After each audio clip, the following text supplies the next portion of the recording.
Do'stlar, tepqinlarcha hozir nadaman? Mana shunda chiroyli qaranglarma. Yo'lg'unliqni, nurg'un toshqonning izlarini ko'rdik ekanmiz bu yerda. Mushay keplanmaga tosh yo'ldan bo'lmasa bir 100 metr orliq bormi yerda? Shunda bir xil tinchlanib rahat his qilib qoldim o'zimni. Shunday iliq bir so'zga haqiqiy ishondim. Odam muhitning mas'ul deb, biz qanday muhit tutsak, shu xil muhitga tizlam kirkitalaydi ekanmiz-ku. Şu adam çoxum özünün muhitini qaralik turda, tanışab o'zgartib turish kerak. Bo'lib o'ziga foydali bo'lgan muhitlarga. Demak, ma qumliq, ma bayavan mana yezincha nurg'un turpalliq qarindoshlar qo'ymoq tushadigan, badanda ko'llik haydaydigan, kalsiy sitoqlaydigan bir yaxshi muhitda qolsak tip tinish. Mushay gaplar mana qalb menga hammasi tinchlanib qoldi, bir xil rohatlanib uyqu tutyapti.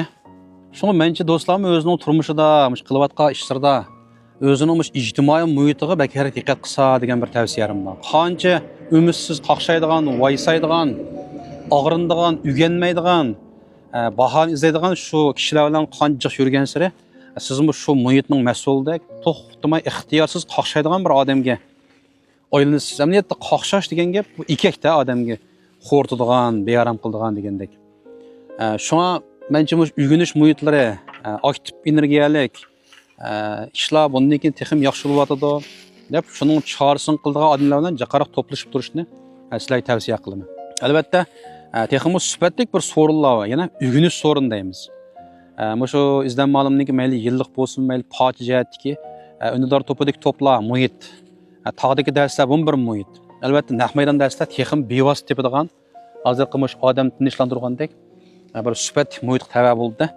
Shunga vaqtimiz vaqt chiqarish, iqtisodimiz cho'qim buni mablag' qatorida ko'rib, o'zimizning ruhiyati, kayfiyatini o'ngshaydiganga, ishlarimizni texim yaxshilashga, shunday muhitlarga badal to'lash mencha bizning hayotimizda silangan eng yaxshi mablag' deb qarayman. Shu vajdan biz shu oyning 17-kuni 90 diyorda Turpan, Pichan, Lüchün shu yurtlardagi iznishchan do'stlarga bir sifatli bo'lgan, bizni isloh qiladigan, bizni texim umidvorlikqa, boylik va baxt haqida tadbirlarga to'yindiradigan bir uyg'unish muhit hozirladi. Bu 90da bo'ladi 17-yilda. Shunday bir muhit orqali bir kun o'zimni bir isloh qilib baqay, o'zim tanishib baqay, o'zgartib baqay. Aslidagi qaqshaydigan holatdan umidvor, bahon topadigan cho'qim bir chorlik, tadbirkor bir boylik egasiga aylanay desangiz, bu qo'timliq muhit balkim sizga o'ylab baxmagan unumdan berish mumkin. Ayrim xoniga 17 raqam bilan o'zingizning aloqa numerini qoldirib qo'ysanglar, biz yangi bir muhitda uchrashib baqaylik.